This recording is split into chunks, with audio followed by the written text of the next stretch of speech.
M a final Urdu کی class میں آپ کا استقبال ہے۔ گزشتہ لیکچر میں اردو میں سوانح نگاری کے فن کے موضوع پر اور سوانح کی تاریخ میں، سوانح نگاری کی تاریخ میں اردو تذکروں کی اہمیت پر میں نے گفتگو کی تھی، اور میں 1857 تک سوانح نگاری کے ارتقائی سفر کو لے آیا تھا۔ آج مجھے اس کے بعد سر سید اور ان کے رفقا نے سوانح نگاری کی دنیا میں جو خدمات انجام دیں اس پر گفتگو کرنی ہے۔ اردو ادب کے جمود کو توڑنے اور اسے نئی راہوں سے آشنا کرنے والوں میں سر سید اور ان کے رفقا کا نام انتہائی عقیدت و احترام سے لیا جاتا رہے گا۔ خاص طور سے اردو سیرت نگاری اور سوانح نگاری حالی اور مولانا شبلی نعمانی کے نام کو کبھی فراموش نہیں کر سکتی۔ وہ بلا شبہ اردو سیرت نگاری کے بانیوں کی حیثیت رکھتے ہیں۔ میں ذکر کروں مولانا الطاف حسین حالی کا۔ الطاف حسین حالی کی شخصیت مختلف الجہت شخصیت ہے، ایک شاعر کی حیثیت سے، ایک ناقد کی حیثیت سے، ایک انشائیہ نگار کی حیثیت سے، ایک سوانح نگار کی حیثیت سے۔ وہ اردو ادب میں کسی تعارف کے محتاج نہیں ہیں۔ انہوں نے سوانح نگاری کے فن کو ایک فن کے طور پر اختیار کیا تھا۔ حالی اس صنف کی تہی دامنی کو پوری طرح محسوس کر رہے تھے۔ وہ اس بات سے واقف تھے کہ اردو ادب کا دامن سوانح اور سیرت کے کارناموں سے خالی ہے۔ انہوں نے اردو سوانح نگاری کی دنیا میں حیات سعدی، حیات جاوید اور یادگار غالب لکھ کر نہ صرف اس خلا کو پورا بھرنے کی کوشش کی، بلکہ سوانح نگاری کی دنیا میں بیش قیمت اضافے بھی کیے۔ ان تمام باتوں کے باوجود میں اس حقیقت سے چشم پوشی نہیں کر سکتا کہ ان کی سوانح نگاری میں چند اصولی اور فنی خامیاں بھی پائی جاتی ہیں۔ وہ سوانح عمری کے ذریعے کسی انسان کے حالات اور نفسی کیفیات کو جاننے سے دلچسپی نہیں رکھتے تھے۔ وہ اپنے ماحول کے تقاضوں کو ایسی سوانح عمریوں کے ذریعے پورا کرنا چاہتے تھے جو ان کے مشن پر پورے اترتے ہوں، اور ان کا مشن عوام کو بیدار کرنا، اسے عمل پر آمادہ کرنا تھا۔ یہی سبب ہے کہ انہوں نے بے شمار اسلاف میں صرف 3 اشخاص کی سوانح منتخب کی جنہوں نے واقعی انقلاب برپا کیا۔ حالی جدید فن سوانح نگاری کے اصول و ضوابط سے واقف ہوتے ہوئے بھی کمزوریوں کو نظر انداز کر جاتے ہیں۔ وہ جن افراد کی سوانح لکھتے ہیں ان کے کلام کی خوبیوں کو یا ان کی شخصیت کی خوبیوں کو اجاگر کرتے ہیں، لیکن ان کے پھوڑوں کو یا ان کے زخموں کو ٹھیس نہیں لگنے دیتے۔ یادگار غالب میں حالی مرزا غالب کے بہت زیادہ قریبی ہوتے ہوئے بھی حالات کے جمع کرنے میں بڑی احتیاط اور اختصار سے کام لیتے ہیں، یہاں تک کہ غالب کے ملفوظات کو بھی انہوں نے جمع کرنے کی کوشش نہ کی، حالانکہ انہوں نے خود غالب کے ملفوظات کے بارے میں لکھا ہے کہ اگر کوئی شخص غالب کے تمام ملفوظات کو جمع کرتا تو ایک ضخیم کتاب لطائف و ظرائف کی تیار ہو جاتی۔ حیات جاوید کے دوسرے حصے میں حالی نے سر سید کے کارناموں پر تبصرہ کیا ہے، لیکن یہاں بھی وہ کارناموں پر تبصرہ کرنے اور سر سید کی قدر و قیمت کا تعین کرنے کے سلسلے میں زیادہ کامیاب نہیں رہے، اس لیے کہ انہوں نے نکتہ چینی کے مواقع سے دیدہ و دانستہ گریز کیا، اور یہ بات اعلیٰ سوانح نگاری کے فن کے خلاف ہے۔ فن سوانح نگاری میں ہیرو سے الفت کے یہ معنی نہیں کہ ہیرو کی ہر کمزوری کو اس کی بڑائی ثابت کیا جائے اور اس کے بارے میں تعویلات پیش کی جائیں۔ یہ ٹھیک ہے کہ حالی کا اسلوب بیان اس درجہ رواں اور موضوع سے دلچسپی پیدا کرنے والا ہے کہ ہر پڑھنے والا یہ کہنے پر مجبور ہو جاتا ہے کہ حالی فطری طور پر سوانح نگار تھے، اور حقیقت یہ ہے کہ ان کی سوانح عمریوں کی مقبولیت میں ان کے اسلوب کا بڑا حصہ ہے۔ وہ اپنی کوتاہیوں، خامیوں اور کمیوں کے باوجود اردو کے بہترین سوانح نگار ہیں۔ حالی کے بعد اردو سوانح نگاری کے اسی دور میں ایک اور روشن نام سر سید کے رفقا میں مولانا شبلی نعمانی کا ہے۔ شبلی اسلامی عظمت کے پرستاروں میں تھے اور ہمیشہ اسلام کی برتری اور عظمت ثابت کرنے کی دھن میں لگے رہے۔ اسی بنا پر انہوں نے سلسلہ ناموران اسلام کی تصنیف و تالیف کا کام شروع کیا۔ شبلی نے سوانح کے لیے جو موضوعات منتخب کیے وہ خاموش اور آسان نہیں۔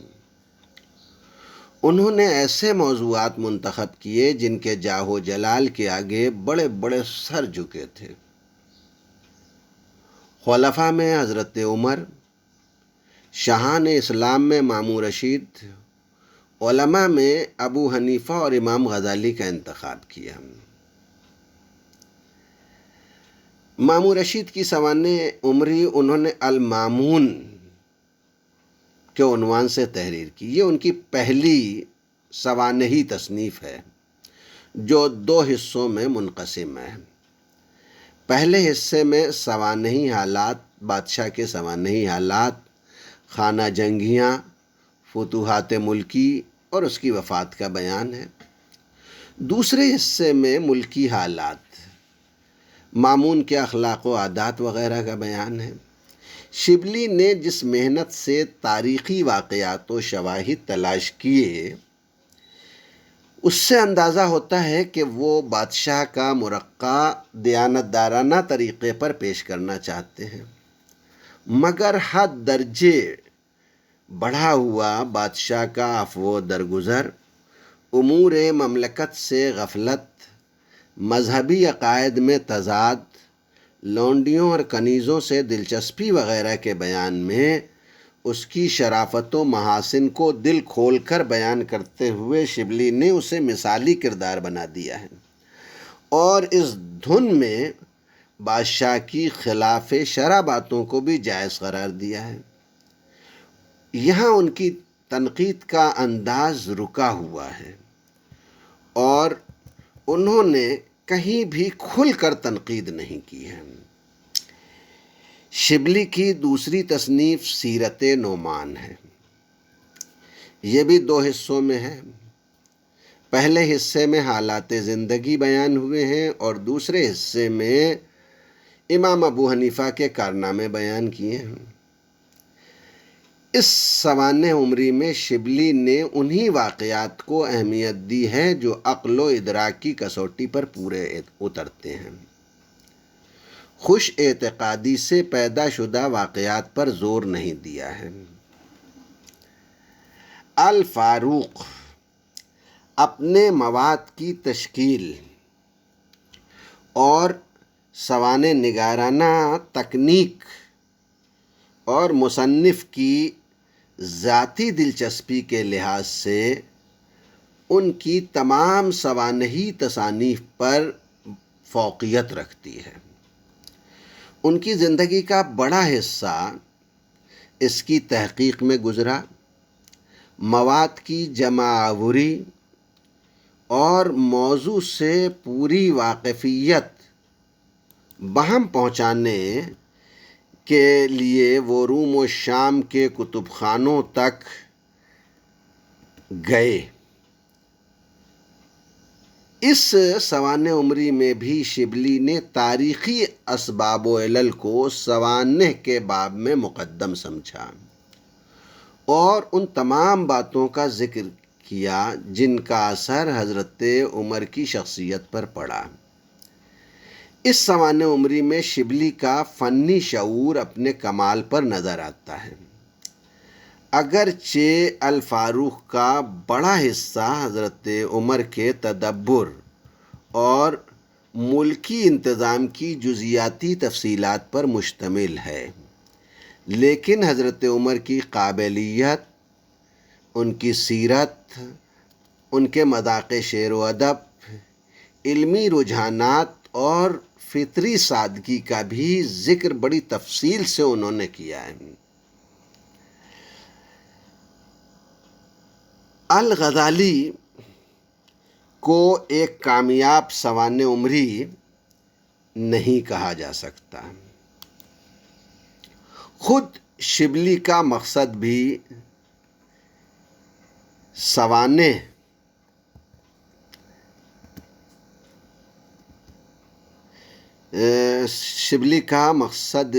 سوانح لکھنا نہ تھا، وہ علم کلام کی تاریخ مرتب کرنا چاہتے تھے۔ یہی سبب ہے کہ الغزالی میں فنی اعتبار سے جھول اور تضادات و تناقضات بکثرت ملتے ہیں۔ اس سوانح عمری میں مواد بے ترتیبی سے پھیلا ہوا نظر آتا ہے اور چھان بین کے معاملے میں بھی مستقل مزاجی نظر نہیں آتی۔ سوانحی صداقت ریکارڈ کرانے میں انتہائی احتیاط کے باوجود جزیات کی مصوری کا فقدان ہے۔ تاہم میں یہ کہہ سکتا ہوں کہ شبلی نے موٹے موٹے بڑے بڑے واقعات کو، اہم واقعات کو اس طرح پیش کر دیا ہے کہ اس خاکے پر چل کر کوئی بھی اچھا سوانح نگار امام غزالی کی اعلیٰ پیمانے پر سوانح عمری لکھ سکتا ہے۔ موضوع کے اعتبار سے اگر دیکھیے تو الغزالی کو ایک زندہ اور سرگرم تصنیف ہونا چاہیے تھا، لیکن اکرام ندوی کے مطابق الغزالی اور مولانا روم کی سوانح عمریوں سے خاص طور پر مایوسی ہوئی ہے۔ سوانح مولانا روم کے مطالعے سے اندازہ ہوتا ہے کہ شبلی کی نظر میں مولانا روم خود اس درجہ محبوب و محترم نہ تھے جتنا ان کا کارنامہ۔ وہ اس ضمن میں یہ بات قطعی نظر انداز کر گئے کہ شخصیت ہی کارنامے کو حسن و عظمت عطا کرتی ہے اور کارناموں کی اہمیت شخصیت کی ہی مرہون منت ہوتی ہے۔ شبلی کی آخری اور زبردست تصنیف سیرت النبی ہے اور شاید یہی ان کی زندگی کی انتہائی آرزو اور معراج تھی۔ چنانچہ مختلف سوانح عمریوں کی تصنیف کے بعد انہوں نے اپنے قلم کی تمام تر فنی پختگی کو سیرت النبی کی تشکیل کے لیے وقف کر دیا۔ دراصل ان کا یہ خاتمہ بہت ہی عظیم، زندہ جاوید اور شاندار کارنامہ ہے۔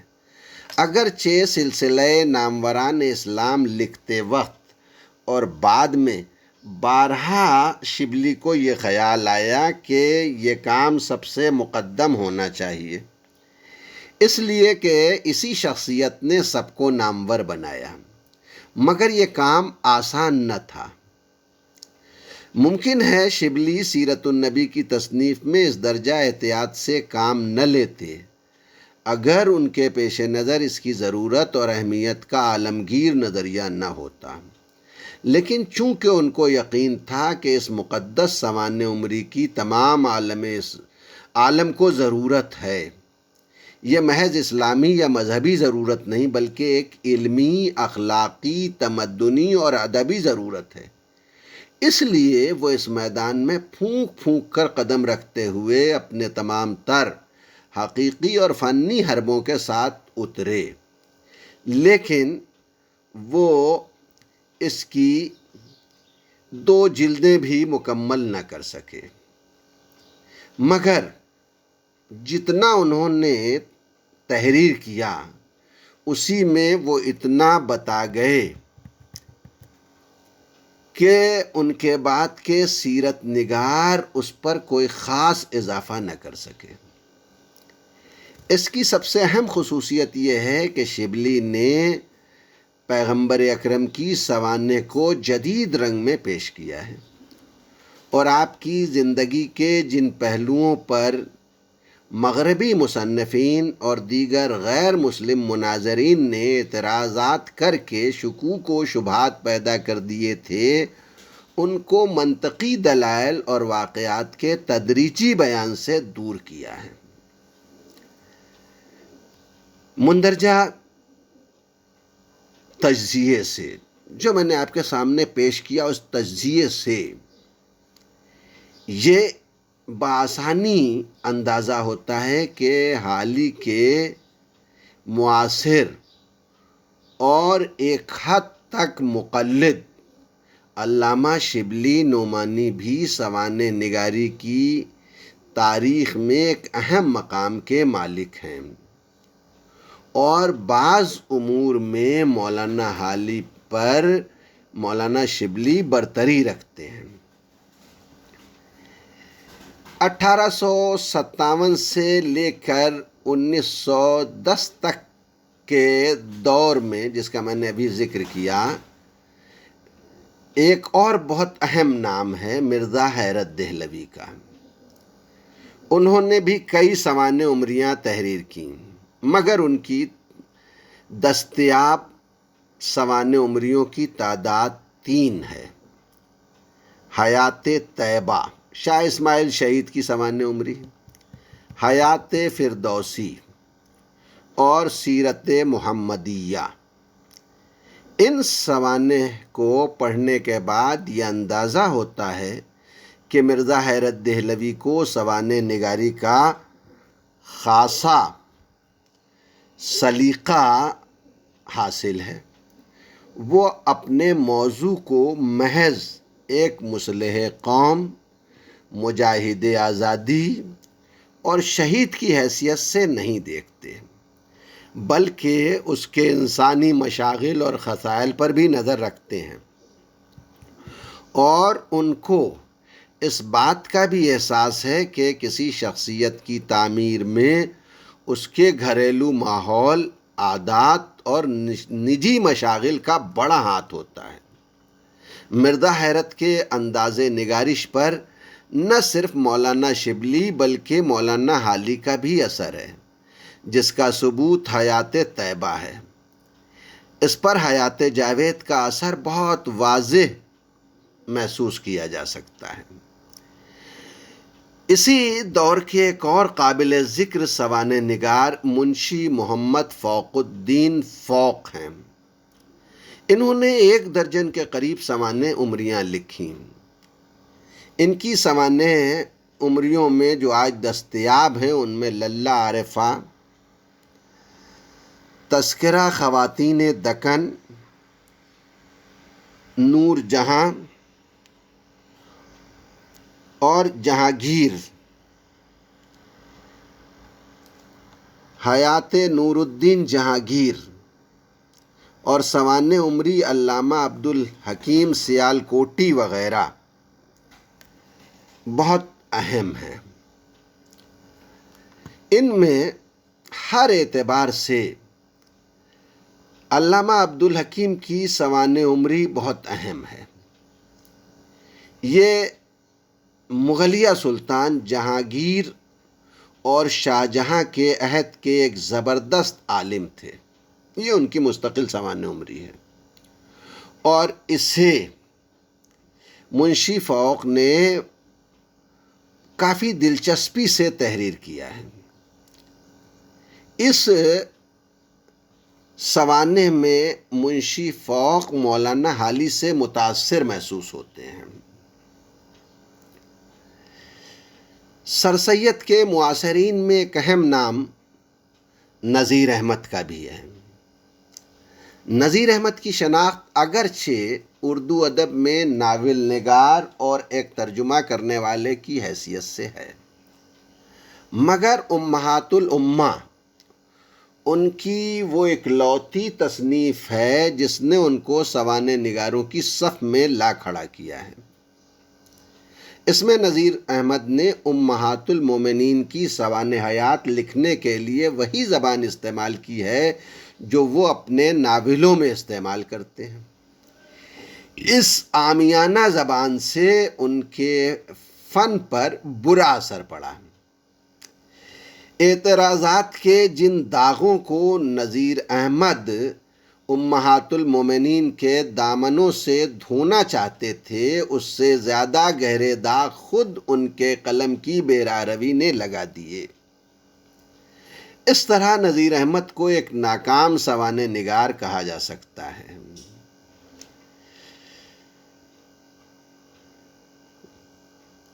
یہ سر سید اور ان کے عہد کے دوسرے سوانح نگاروں کی سوانحی خدمات کا ایک خاکہ تھا جو میں نے پیش کیا۔ اس کے آگے کی گفتگو اگلے لیکچر میں ہوگی۔ آپ نے بڑی توجہ سے سنا، اس کے لیے شکریہ۔